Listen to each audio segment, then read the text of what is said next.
Hello and welcome to Diabetes Connections in the News. I'm Stacey Sims, and these are the top diabetes stories and headlines of the past 7 days. As I do every week, I'm going to link up my sources in the Facebook comments where we are live and in the show notes at diabetes-connections.com when this airs as a podcast, so you can read more if you want, whenever you want. In the News is brought to you by Real Good Foods. Find them in your local grocery store, Target, or Costco.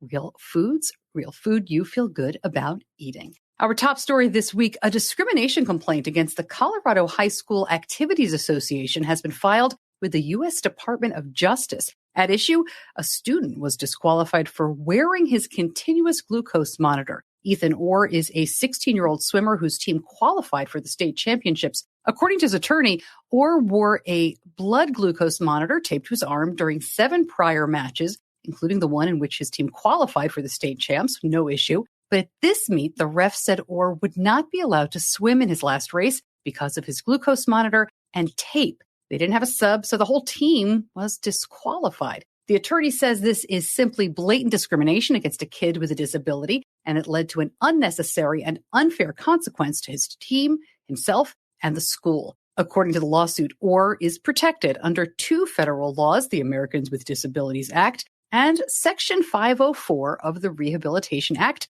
of 1973. I have reached out to the local reporter on this story, and I hope to talk to the family soon. People with type 2 diabetes should be considered in remission after sustaining normal blood glucose levels for 3 months or more without medication. That's a new consensus statement from the American Diabetes Association and several other international groups. They recommend testing every year to determine long-term maintenance. The real news here, as I see it, is trying to get people to stop saying reversal or cure when it comes to diabetes. The statement here doesn't seem to be about the science, but says the word remission strikes an appropriate balance between the diabetes not being active and progressive, but also recognizing improvement may not be permanent. Got a lot of comments and questions about some changes noticed on the Dexcom G6 app recently. It turns out Dexcom has removed what's called data smoothing from its most recent update. As of August 9th, they say, and take a look at this, the Dexcom G6 app used to smooth all but your current readings on your trend graph. With data smoothing, there can be some differences between the G6 reading you see in real time, the white circle, and the G6 readings you see in the past on your graph, black dots. I am showing a photo here, and I will post this with the podcast episode for those listening.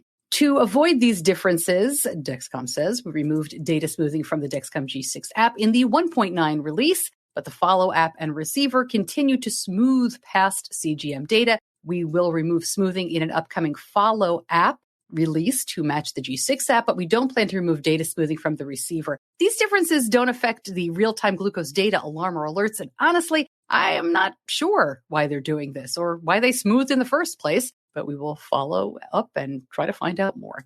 Not a lot of answers here, but this one is interesting. Apparently, people with type 2 diabetes are unlikely to develop migraines, and people who get regular migraines are less likely to develop diabetes. To find out why, scientists are looking at 2 small proteins that are linked to migraine and drive production of insulin. This team from the University of Tennessee says some of the newer treatments for migraines could increase the risk of diabetes because of the use of these proteins, and they want to figure out how to prevent that.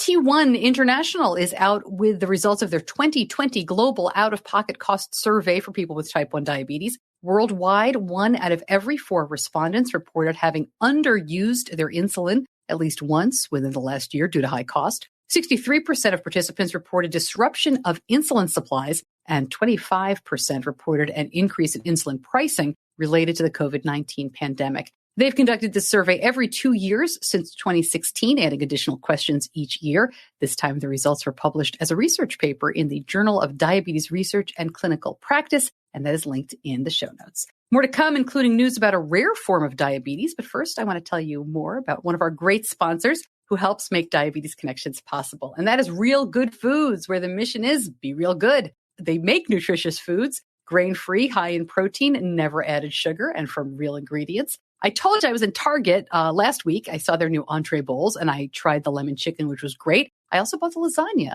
which was really good. They just keep adding to the menu line. If I sound surprised there, it's because my husband owned an Italian restaurant for many years. So, we're a little picky, but the lasagna was good. And you can buy online or find a store near you with their locator right on the website. I will put a link in the Facebook comments and, as always, as diabetes-connections.com.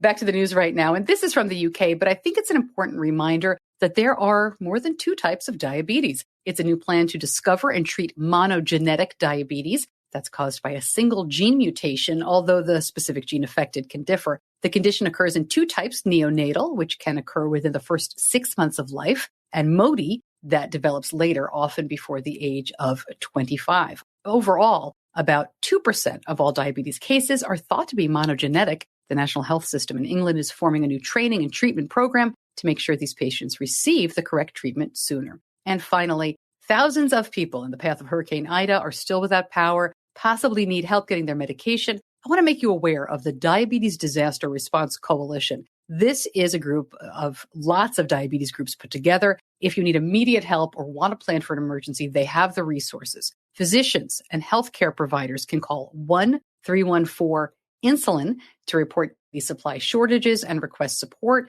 If you have diabetes or you love someone who does, you can call 1-800-DIABETES, and that will give you more information. Both of those numbers will be linked up here on Facebook and in the show notes.